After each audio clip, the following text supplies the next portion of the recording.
You learned so many incredibly valuable lessons as a camp pro, especially when you were first starting out.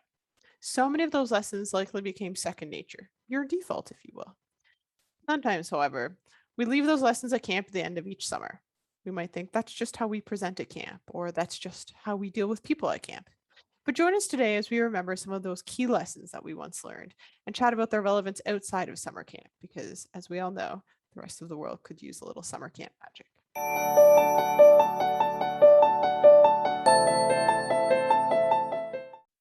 Welcome to Beyond Camp, where we explore the intersection of camp in our lives. For too long, camp professionals have referred to camp as being in a bubble. We're here to burst that bubble.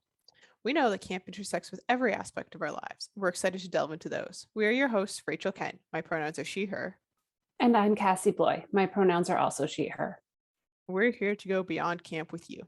As a reminder, please subscribe to this podcast wherever you find your favorite podcasts, and make sure to check out the show notes at gocamp.pro/beyondcamp. We'd also be super grateful if you share this with some of your favorite camp peers.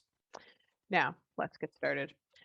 Today, Cassie and I are going to do a little bit of reflecting on lessons that we've forgotten at camp that we feel would still serve us well in the future. You know, those things that used to come so naturally to you when you worked at camp, and now maybe you find yourself in more of a manager level job, maybe you've moved away from camping a little bit, and you've forgotten some of those lessons. Well, we're here to remind you of some of those that will serve you well in the boardroom, meetings with folks who never worked at camp, and in a variety of other locations. So, Cassie, I'm going to flip this to you to start. What is one lesson from camp that you think is people might have forgotten about, but is important that they still remember? Yeah, and it's not, now this isn't an easy one for camp professionals in camp, and it definitely took time to learn it. But even outside of camp, taking time for you, right? Make that time, have that time set aside for you to focus on you or to do something you enjoy. Because even still working outside of camp, it's so easy to just sit down at my computer because everything's web-based. Just open up a document and start working. That's not time for me. That's work time. I mean, does anybody working from home take their lunch? I got into a good rhythm where I was walking my dog every day at lunch, but that has come and gone, and I'm back to eating and working all day because it's just so easy with work from home. Yeah, and I think it's something we've just maybe forgotten a little bit in the last, however many months it has been now. I'm proud of you for bringing this up and the fact that this means that you learned this lesson while you were at camp. And I feel like this was a lesson that I was still struggling to work on, is taking time for myself. Yeah, it's a hard one to learn. You learn it the hard way, unfortunately, typically. Yeah, absolutely. Alrighty. Well, I have a lesson that is maybe a little bit more easy to implement. And this is one that I think I had forgotten the power of. And that's that everybody loves positive feedback. And I think, when you work at camp, there's you're turning to your staff and you're saying, wow, like you did a really good job, and you're being really specific and timely, and you're following Michael Brandwine's advice for how to give great feedback, right? Like you walk up to the kid and you're like, hey, did you see your counselor Bobby, and like what a great job they did at that like high ropes course today? And then you and the kid talk about it, but like in front of Bobby, and Bobby feels great about themselves. You can still do that outside of camp, and it's amazing just how powerful that is. There's and I've had these moments recently, and that's what like sort of spurred me to think about this as a podcast topic. Is I volunteer with a group, and we were out one evening, and we had a last minute leadership shift. So somebody was taking over leadership of the group for the last like 45 minutes that we were out doing our thing, and at the end of the night, we were doing a little debrief, and I turned and I was like, hey, thanks so much for your leadership. Like, that was great, in front of the whole group. And she was like, kind of embarrassed and flustered. I was like, oh, okay, yeah, well, like, thanks. And we were walking away, and she said, turned to me and she said, like, I like to think like I just like to be bossy. And I was like, no, no, no. Let me stop you right there. You're not being bossy. You're being a good leader. Um, and it was just like such a natural thing. I thought like this person had stepped off up to offer leadership in what was a stressful moment for our group because we had to do some last minute changes.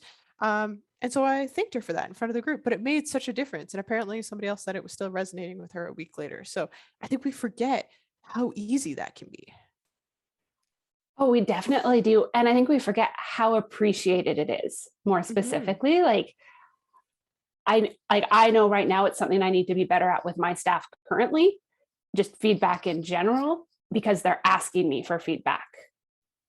Well, and I think the other thing is that camp is often seen as this like warm and fuzzy place. You know, everyone's done Oh, those like warm yeah. and fuzzies where you like write the little notes, you put them in the little paper bags. Those still would bring me a lot of joy. Like if people would just Yeah. write me little notes and like drop them in my mailbox in my house, that would be delightful. Maybe creepy because people would know where I live, but I digress.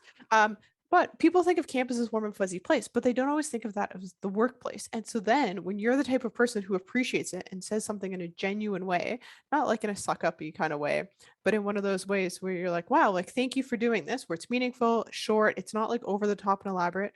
It catches people off guard because they don't expect it. They don't expect that in a meeting. They don't expect that in the corporate world, perhaps. Um, but everybody wants to feel good about themselves. And it also that helps shape your culture in your workplace of looking for positive feedback. And it also makes people less shy to then do that themselves. So we could have a whole spin off on this probably, but I'll catch myself there unless you have more to add, Cassie. I don't. I feel like we need to hit pause, write it down, and save it for later. Alrighty, well, coming to you soon is another podcast episode about small ways we can encourage positive culture from camp to the corporate table, I suppose. We'll workshop that title. Okay, let's move on, Cassie. What's Yeah. your next lesson that you'd say you've learned? Remember to have fun. Now I'm Mhm. choosing fun versus play specifically because I Okay, think they're tell me two more. different things. Like when I think of working in camp and doing that, I enjoyed my work. I had fun doing the job to create the moments. Was I always playing? No, but was it enjoyable for me and fun? Yes. So to me, it's more about like finding those passion projects in what you're currently doing that fill your heart. Hmm. So I recently sat down with our CEO and he handed me a project and he thought he was going to have to spend like an hour convincing me to do this.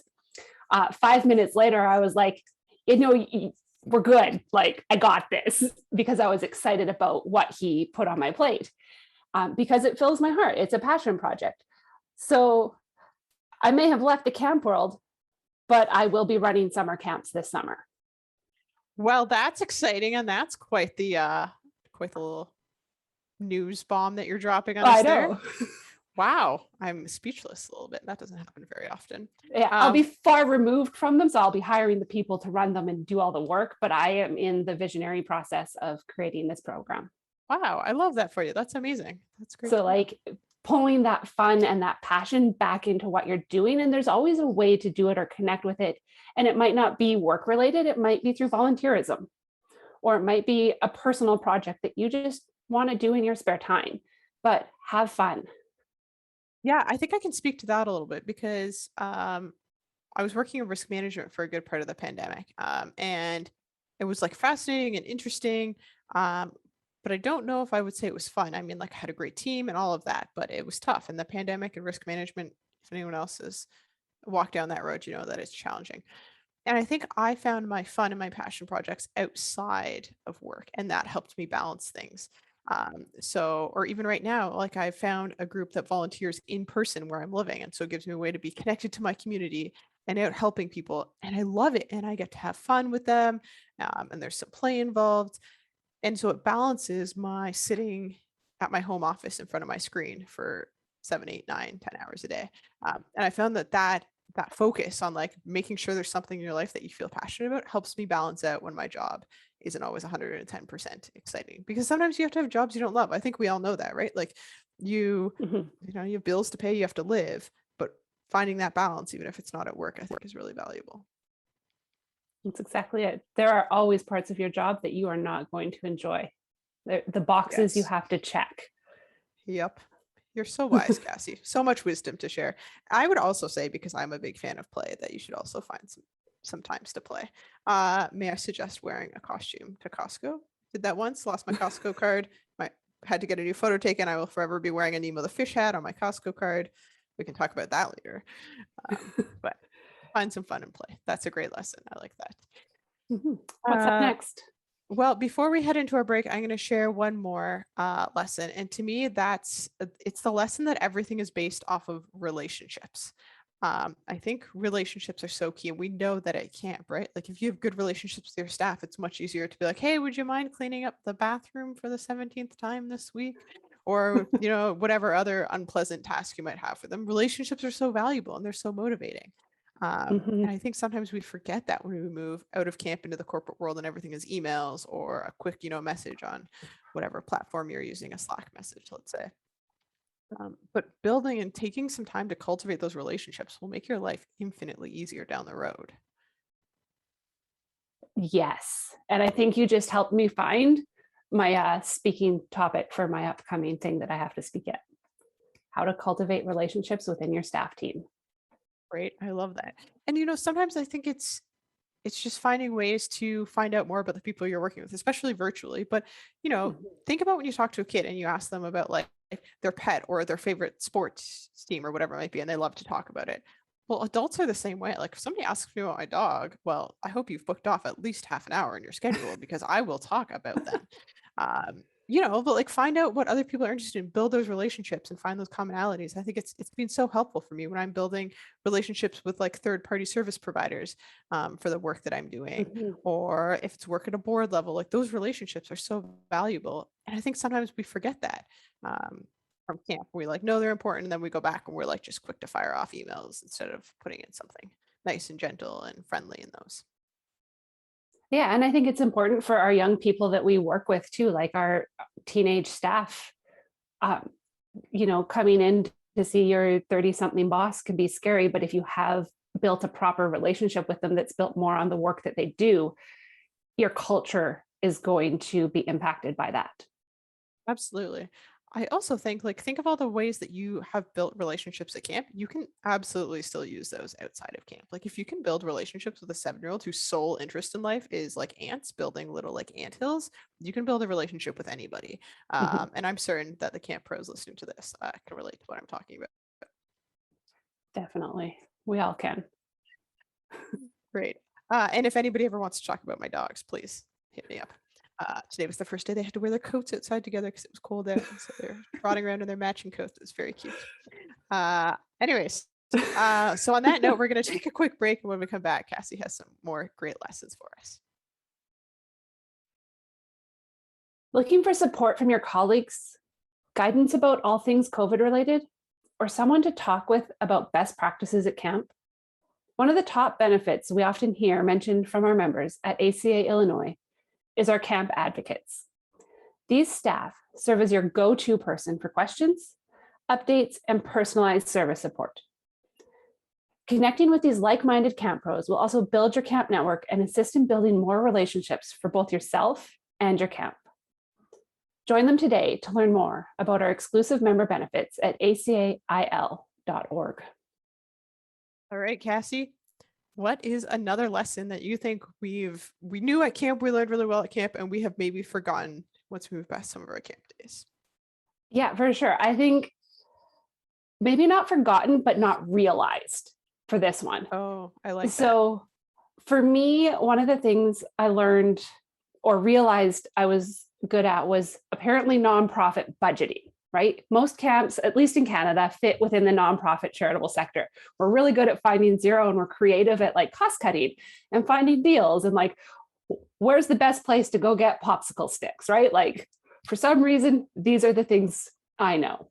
I don't know why, but those same practices and those creative solutions, if you leave camping and enter the for-profit world or the corporate entity, are still valuable. That creative problem solving and thinking outside the box concept really helps when you're setting up a budget that needs to all of a sudden have profit. And like when you're looking at it that way, it's a different entity.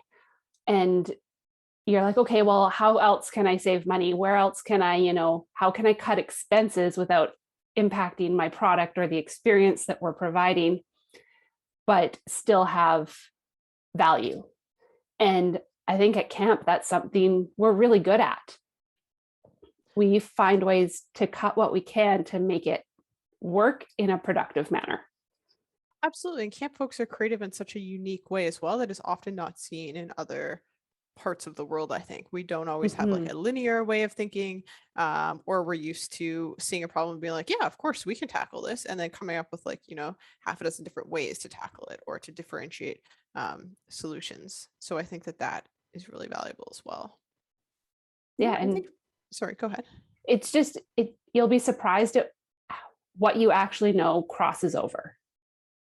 Absolutely. Yeah. Like if you learned how to save on like band-aids that one summer camp, I'm sure that you can also save on like the amount of ink toner that your camp or your business uses. That was the most Mhm. boring business related expense I could think of was toner. Do people even print anymore now that we're all virtual? Probably not. Maybe you don't, maybe your organization no longer needs to print anymore. You're welcome, everybody. I just saved you a line on your budget. Uh, all right. Well, on that note, I like that creativity. I think that's a really good reminder, Cassie, because I think a lot of us sometimes look back at those days when we worked at places that had little budgets, and we're like, oh man, like it was so rough doing so little with like nothing, or doing so much with so little.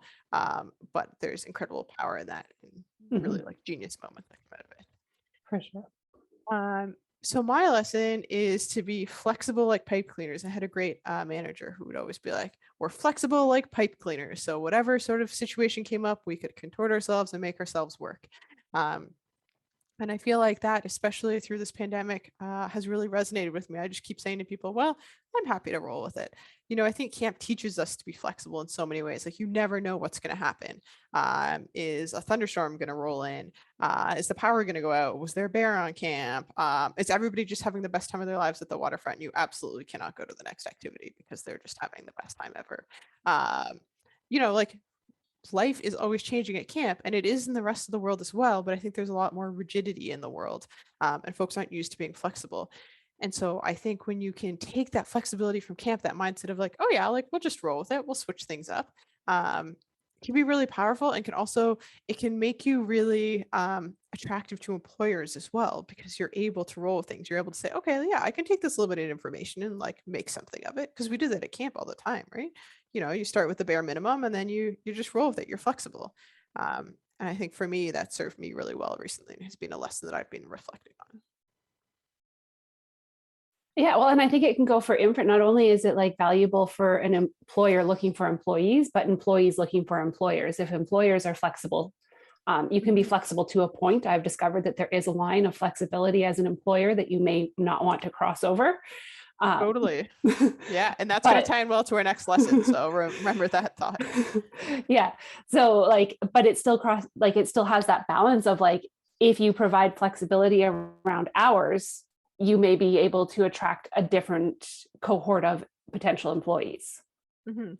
Or if something's not working for you, how can we be flexible to shape what it is into something new? Like a Mhm. pipe cleaner it can be a straight line, it can be a corkscrew, it can be all sorts of things without losing what it is inherently. It's still a pipe cleaner, it just is different and doing Yeah. the task differently. So So I the think you standard might stay the same, but the process to get from A to B might rotate.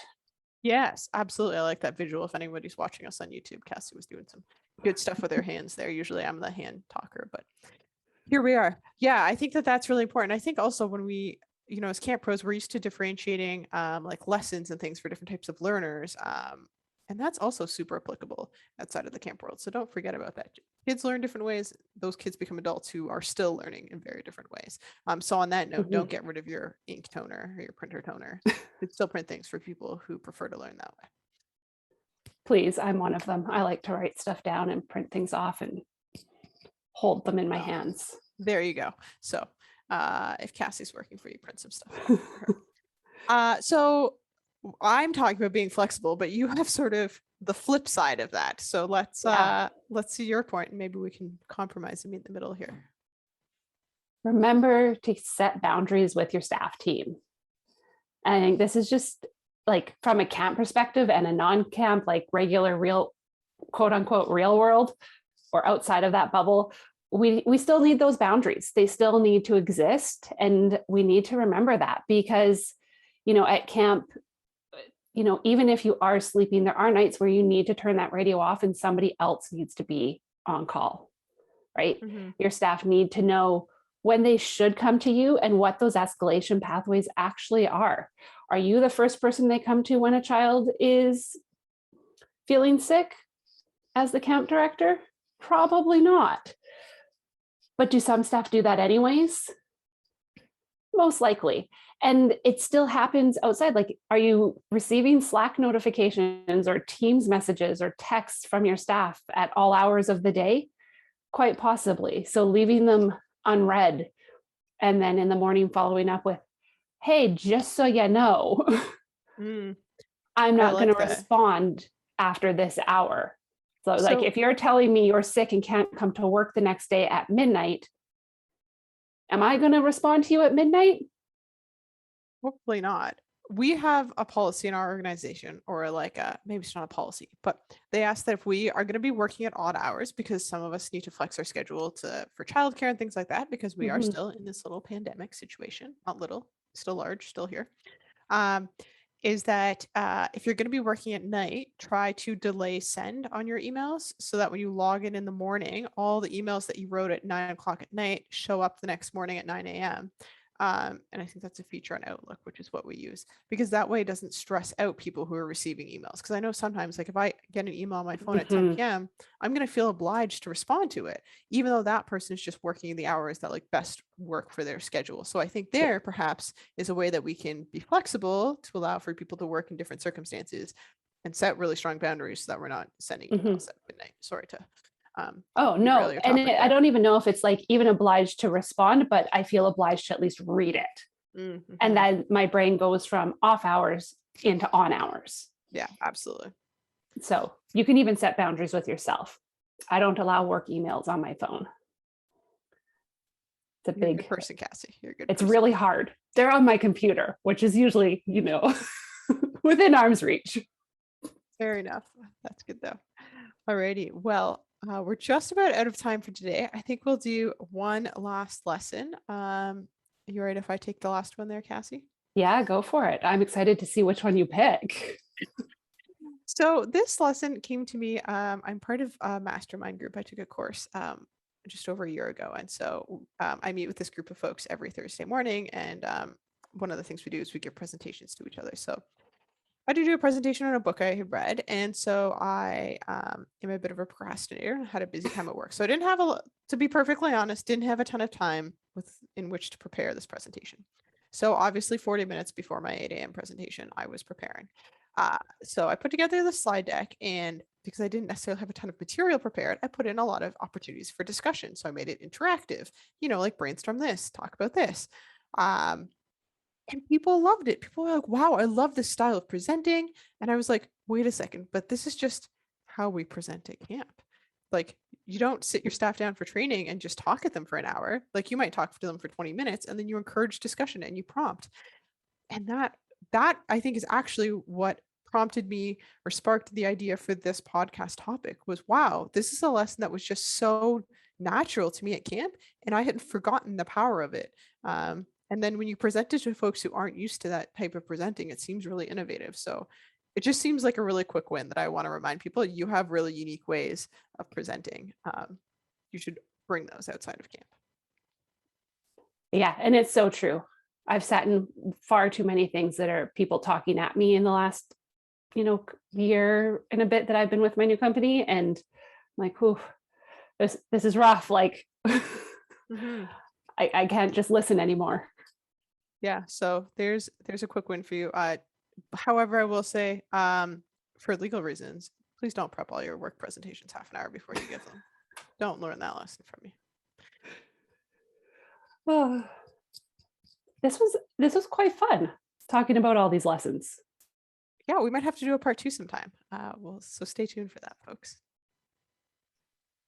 Excellent. So I think we're done for the day. I hope somebody will learn or remember one of the lessons that we have learned and remembered or needed to relearn in the post camp, outside camp, beyond camp bubble world, real world. There's too many words right there. I'm sorry. That's my bad. But we'll jump into our recharge station. Remember that self-care is critical to personal wellness in the good times and the hard times. It's also something we find that camp professionals typically struggle with. And we probably still struggle with it when we're no longer at camp too. But we would like to look at it as recharging your batteries or helping you feel a little bit more inspired. So for me, one of the things I've actually had to remember recently is to move your body. Mm-hmm. Get up, get outside, and physically move your body. Get those steps in, stretch, run, swim, bike, whatever it is that works for you. Just remember to move your body. Absolutely. And for those of us who are living in colder places than Cassie, I will drop a link into the show notes for a great stretching program that I love for when it's -40 outside. Amazing. Excellent. So thank you for joining us beyond camp. We hope that you were able to connect and reflect with us as we journey beyond the property lines and bring camp with us. As we wrap up, not reach out, we want you to be able to reach out and connect with us. So you can find both myself and Rachel at beyondcamp@gocamp.pro. Please remember to check out our show notes at gocamp.pro/beyondcamp. We want to send out a big thank you to the team at GoCamp Pro for allowing us this space to hold these conversations, to the team at ACA Illinois for their sponsorship and support of us, to our producers, Matt and Jotham, for making us sound amazing each and every week, and to you, our listeners, for making the time to listen. Your dedication keeps us moving forward. Beyond Camp is part of the GoCamp Pro podcast network. Check out all our other podcasts at gocamp.pro/podcasts. Go well and safely, friends. We'll see you next time.